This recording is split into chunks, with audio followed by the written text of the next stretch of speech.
This is Boeing 777. It flies passengers across the Atlantic and generates $12 million in profit per year. This is the identical Boeing 777. It carries FedEx boxes and generates $47 million in profit per year. Same aircraft, same fuel costs, 4 times the profit. Here's how FedEx built a money printing machine that airlines can't copy.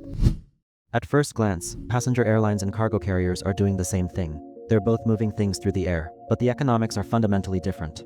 A passenger 777 flying New York to London carries 350 people. Average ticket is $800. That's $280,000 in revenue per flight. The costs to operate that flight are substantial. Fuel, crew salaries, airport fees, maintenance, catering, customer service. It adds up to about $250,000, which leaves $30,000 in profit per flight.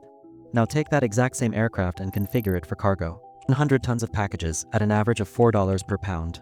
That's $800,000 in revenue, one flight. But here's where it gets interesting. The operating costs drop to $200,000. No meals to serve, fewer crew members, no passenger terminals to staff. Profit per flight, $600,000. So the question becomes, how does FedEx charge $4 per pound when their actual cost to move it is closer to 50 cents? The answer is Memphis, Tennessee, and a system that took 30 years to perfect. Every night at 11 p.m., something remarkable happens at Memphis International Airport. 150 FedEx aircraft land within a 2-hour window. The packages get sorted, and by 2 a.m., all those planes take off again to their destinations. This is the hub and spoke system, and it's the reason FedEx's economics work. A package going from Seattle to Miami doesn't fly direct. It goes to Memphis first. Sounds inefficient, doesn't it? But consider the alternative. Without a central hub, FedEx would need planes flying between every possible city pair in America. That's roughly 10,000 different routes. With Memphis as the hub, they only need about 200 routes. Everything connects through one point. The sorting facility is the size of 90 football fields. Conveyor belts move packages at 5 miles per hour. Scanners read 200 packages per second. 4.5 million packages processed in a single night. This level of optimization didn't happen overnight. It's the result of decades of refinement. But the hub system alone doesn't explain FedEx's margins. The real money is in what they're actually selling, which isn't shipping. It's certainty. When you pay for overnight delivery, you're not paying for speed. You're paying for a guarantee, and that guarantee commands a premium. Ground shipping typically costs $8 and takes 5 days. Overnight shipping costs $45. FedEx's incremental cost to provide overnight service instead of ground? About $3. They charge you $37 more for that certainty. That's a 500% markup. And customers pay it willingly because the alternative is unacceptable. Think about what gets shipped overnight. Legal documents that need to be filed by a court deadline. Medical supplies for scheduled surgeries. Or consider this. When a Toyota factory in Kentucky has a critical part fail, that production line costs them $50,000 per hour in downtime. FedEx's $45 overnight fee suddenly seems trivial. This is why FedEx's operating margin on overnight packages is massive. While a passenger airline struggles with razor-thin margins, FedEx's express network is designed for maximum premium pricing. Now, one question that often comes up is, why haven't passenger airlines competed more aggressively in cargo? Several tried. United Airlines launched United Cargo as a major division. American Airlines expanded their freight operations significantly in the 2000s. They've all either failed or dramatically scaled back. Why? The answer is constraints. Passenger airlines are fundamentally constrained by passenger demand. They fly during the day when people want to travel. They fly to cities people want to visit. Their schedules are built around passenger convenience, not logistics efficiency. FedEx has no such constraints. Their network is designed purely for cargo optimization. Memphis isn't a tourist destination.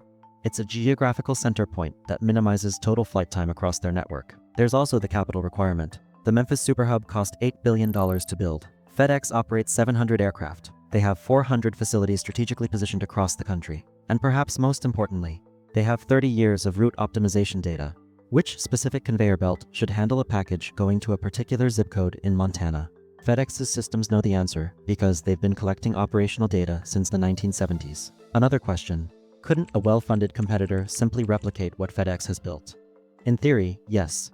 In practice, the barriers are prohibitive. You'd need $18 billion in capital just to start. Acquiring 700 aircraft would take at least a decade even with unlimited money. You'd need to secure facility locations in hundreds of cities, many of which FedEx has already locked down with long-term leases. And even with all of that, you'd still lack the operational knowledge that only comes from actually running the network. FedEx's advantage isn't just physical infrastructure. It's the accumulated knowledge of how to optimize routes, predict demand patterns, manage weather disruptions, and coordinate thousands of moving pieces simultaneously. This is what economists call a natural monopoly. Not the illegal kind where competition is suppressed, but the earned kind, where the first mover builds something so capital-intensive and operationally complex that replication becomes economically irrational. FedEx's overnight delivery business isn't just profitable. It's essentially unassailable, but there's an interesting development. One company has the capital, the scale, and the strategic motivation to challenge this system: Amazon.